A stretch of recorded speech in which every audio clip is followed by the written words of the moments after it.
Court का फैसला होता है तो हम लोग तो भाई पालन करते ही है ना। पालन नहीं कीजिएगा तो कंटेम्प्ट ऑफ कोर्ट हो जाता है। तो सबको कोर्ट के फैसले को, आदेश को जो है पालन करना ही चाहिए। दूसरी बात, ये कोई अंतिम जजमेंट नहीं है। 6 बार जो भी सजा हुई है, हम लोग हर केस पे अपील में हाई कोर्ट जा चुके हैं। तो निर्णय जो होगा ये अंतिम फैसला नहीं। लालू जी जरूर बड़ी होंगे।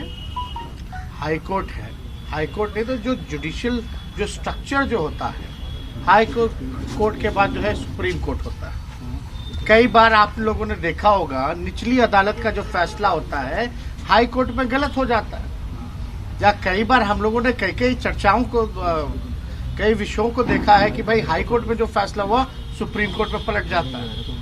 तो ये सारी चीजें जो हैं, तो अब कोर्ट का फैसला है तो उसका हम लोग पालन तो करेंगे ही।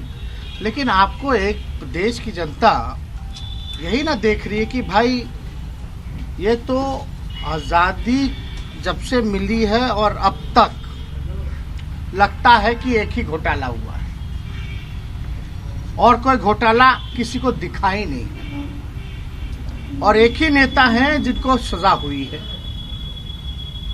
और एक बार नहीं बार बार। यानी केस एक था, उसको बांट दिया गया। अरे घोटाला तो एक था ना, कॉन्स्पिरेसी तो एक ही होती है। अब फल्ला कितनी बार सजा देगी? देश की जनता जान रही है कि सजा किस कारण जो है गरीबों के मसीहा नेता को क्यों मिला है। अब जेल तो भाई गरीब और गरीब का नेता ही ना गया है। जो अमीर हैं, जो बड़े लोग हैं,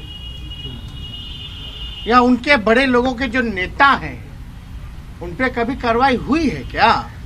बिहार में 80 घोटाला हो गया अब तक 15 सालों के अंदर नीतीश जी के राज में, लेकिन कहाँ किसी पे कोई कार्रवाई? कहाँ कोई मंत्री या अधिकारी जो है जेल गया? या देश की अगर बात की जाए तो ये तो सोचने का विषय है कि भाई जो मुद्दा ही था उसको आप लोगों ने मुद्दा ले बना दिया गया। तो ये सारा विषय हम लोग सब लोग देख रहे हैं, जान रहे हैं, और देश की जनता तो ये भी देख रही है ना। चाहे विजय माल्या हो, मेहुल चौकसी हो, ललित मोदी हो, नीरव मोदी हो, या 2 दिन पहले ही 23,000 करोड़ रुपया लेके जो भागे गुजरात के लोग, इन पे थोड़ी ना कार्रवाई हो सकती है। या यार्ड में ड्रग्स मिला कितने हजारों करोड़ का, कोई कार्रवाई हो सकती है क्या? नहीं ना।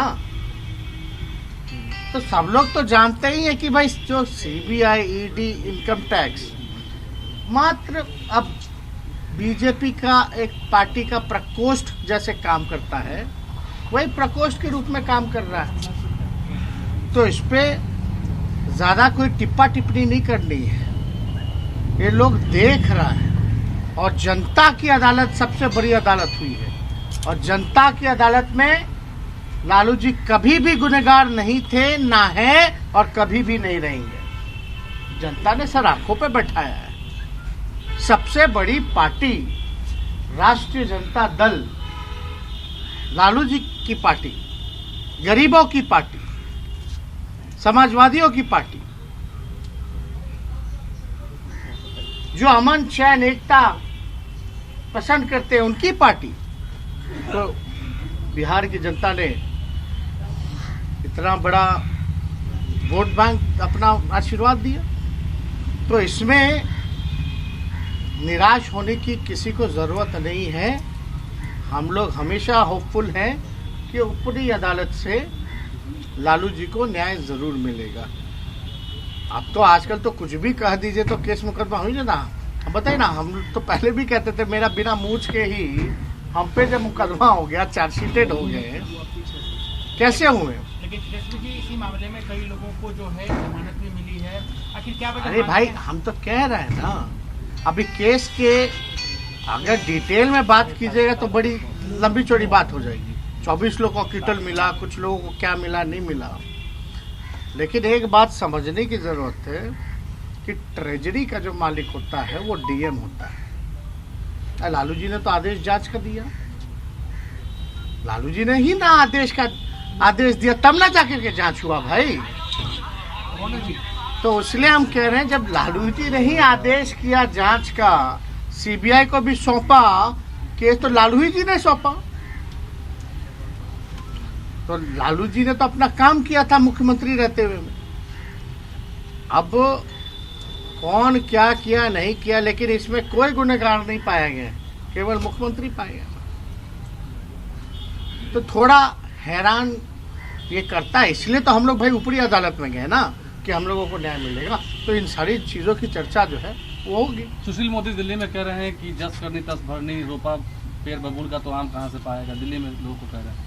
नहीं, हम उनका बयान ना उनको समझ में आता होगा ना किसी को समझ में आता होगा, वो अपने विषय में कह रहे होंगे। आज कहाँ है। Subscribe now and press the bell icon. Never miss an update.